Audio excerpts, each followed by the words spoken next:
folks, it's Ardwulf. Welcome. Today we're going to have a look at a brand new product fresh out of the post from Multi-Man Publishing. This is the Skirmisher issue number 4. This is the magazine dedicated to the great campaigns of the American Civil War series, resurrected after an absence of many years last year with issue number 3. Issue number 4 is now here. And unlike issue number 3, this one contains game materials other than just articles and commentary and stuff like that. There's some scenarios in here, maybe some mini campaigns and half a counter sheet. As you can see, the mini module, Lee's Last Offensive. Now, you do need the components from Stonewall Jackson's Way 2 to play that mini module, so bear that in mind. Stonewall Jackson's Way 2 remains kind of the core module, if there is such a thing, for great campaigns of the American Civil War, even though all the volumes are standalone other than these magazines. So let's take a look. We've got some, looks like we've got a little bit of a help getting us started on the shrink wrap here from Multi-Man, which is fine. I was concerned that this thing would be mangled getting stuck in the mailbox, and that turned out not to be the case. So we got a little sheet here. There's a magazine and 140 counter sheet. So let's take a look at that first. So here is our 1/2 counter sheet for Lee's Last Offensive. And it looks like Battle of the Gaps is part of this as well. And there's some interesting counters with some map graphics on it. I wonder what those are for. I assume the magazine will tell me, so let's start taking a look at that. So we got glossy paper. It's a magazine, right? 56 pages total, counting the covers. This is the next game in the series that is not yet on pre-order, but is expected to be on pre-order based on Multi-Man's previous announcement sometime in 2024, called Thunder in the Mississippi. As you can see, Grant's Vicksburg campaign, April to July 1863. Obviously can't wait for that, and coming soon, whatever that means. I don't know what the progress is, but there'll be an article in here telling us that. So here is the Skirmish line, which is kind of an opening editorial. Here's a bunch of whatever these codes are called, to take you to various things. GCACW player map, that's probably like a Google map thing. Those of us that are into the series already probably have been to all these sites already. Multi-Man's website, the support page for GCACW, Consim World, the Discord server. I think I'm in the Discord server. I guess I'll find out. And the GCACW players map. So we've got 7 articles in here, one of which is Lee's Last Offensive. The Skirmish line, which is right here, once again, that's a little bit of an editorial, and this is going to talk a little bit about sort of where they're headed with the series. They are going to mention in here, just at a glance, but I already knew this, that the next thing after Thunder in the Mississippi is out the door will be Stonewall in the Valley 2. Not 100% sure that that's what it's going to be called, but it is going to cover both the 1862 Shenandoah Valley campaign, which is in the old volume Stonewall in the Valley, plus Sheridan's 1864 campaign in the Shenandoah, which is already available as like a downloadable thing from Multi-Man's support site. That's this thing. So check that out if you're interested and you can't wait. And you have the maps, which you would need from Stonewall in the Valley, which, interestingly, some of which are used in the sort of expanded campaign in Grant Takes Command. But we're not talking about that today. So read that. That's where they're going with the series. Here we have a strategy analysis by John Heiler and Paul Sampson on All Green Alike, at least for Scenario 7, which I think is one of the advanced scenarios, if I'm not mistaken. I could be wrong about that. I have certainly not memorized the scenario numbers. Pretty nice use of graphics here. That's interesting. Okay. Pretty well illustrated. Here is a replay of Scenario 5 from Stonewall Jackson's Way 2, which is, of course, second Manassas, All Green Alike being first Manassas. And this, of course, if you don't know, is an operational American Civil War series. So it's not about the battles, it's about the campaigns. Very nice splash page graphic here. We have copiously illustrated, I would say. We're going to buzz through the magazine, at least until we get to the mini module. This is an interesting article by the series originator, the legendary Joe Balkowski, where he talks about, I guess something about great campaigns of the American Civil War, plus some battlefield staff rides that he's actually either been on or led. I'll have to read the article. For those who don't know, Joe Belkowski is the official historian of the U.S. 29th Infantry Division and has written a number of books about the exploits of the U.S. 29th Infantry Division in World War II, which also, if you don't know, just look at the unit insignia, is called the Blue and Gray Division. So here's a Skirmisher 4 bonus scenario, Battle for the Gaps. And this is June 1863, and I believe this is a cavalry battle. And in fact, if we look at Battle for the Gaps, we're going to see that, well, there is some infantry here, a lot of it's cavalry, so that is it is definitely a cavalry-oriented battle, if nothing else. And it's, how many turns? 5 turns. So very interesting. And the maps we're going to use are the Stonewall Jackson's Way North maps. So that looks interesting. Now here's our mini module, Lee's Last Offensive. There are 4 basic scenarios and 3 advanced game scenarios.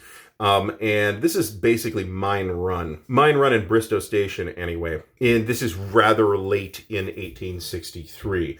I would think the advanced game rules are pretty light here, but here's your basic rules, which are 2 pages. So about typical for the series these days.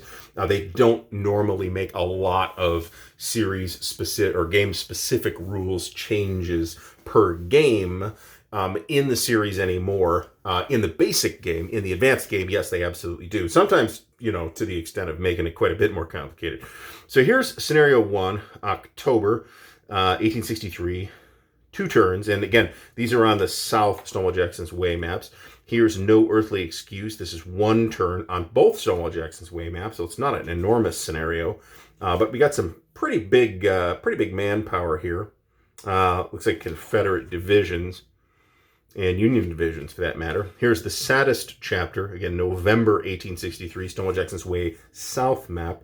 Most of the games in the series, with a couple exceptions, are 2-map games. Now, when we say that, recognize that some of the recent volumes from Multiman Publishing that have reprinted some of the older stuff that's been out of print for eons from Avalon Hill bundles more than 1 game into the same box. So, for example, On to Richmond 2 and Roads to Gettysburg 2 each have 4 maps, but each of those contains 3 separate modules, which is basically equivalent to 3 separate games.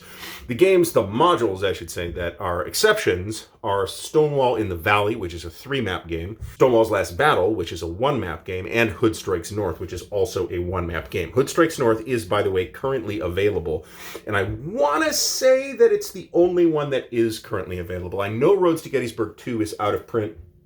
I should take that back. On to Richmond 2 just came out relatively recently. It's still available as well, and it's a highly recommended package. Check out my unboxing of that. All right, scenario 4, No Place in History, November 1863, 1 map.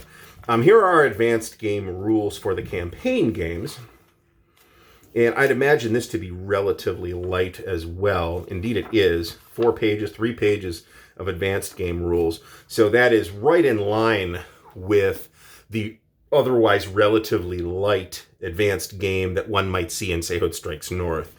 We have Scenario 5, the Deep Game. That is a 14 turns on 2 maps.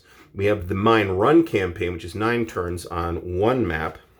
And all the maps here are the Stonewall Jackson's Way 2 maps. Cool photo. You got Meade here, Meade and Staff. And then Meade's Plan, which is 14 turns on 1 map. Pretty dense looking scenario at that.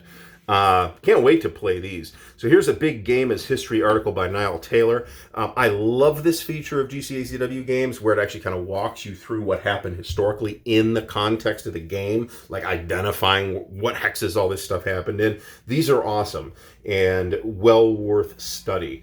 And we'll get you a decent foothold in understanding the campaign if these are campaigns you're not particularly familiar with, as this is for me. I'm not particularly familiar with these at all. I am aware that they occurred, and that's about it. Designer's notes by Niall Taylor. Yes, Niall Taylor is the designer of Lee's Last Offensive. So we've got some designer's notes on there too. There's like a lot in the American Civil War that could be the subject of one of these mini modules. And the Skirmisher is a good place for that. I'd personally like to see them bring back Burnside Takes Command, which is Fredericksburg, which is I think more interesting campaign played at the operational level rather than the tactical level, where it is not an awesome battle to war game out.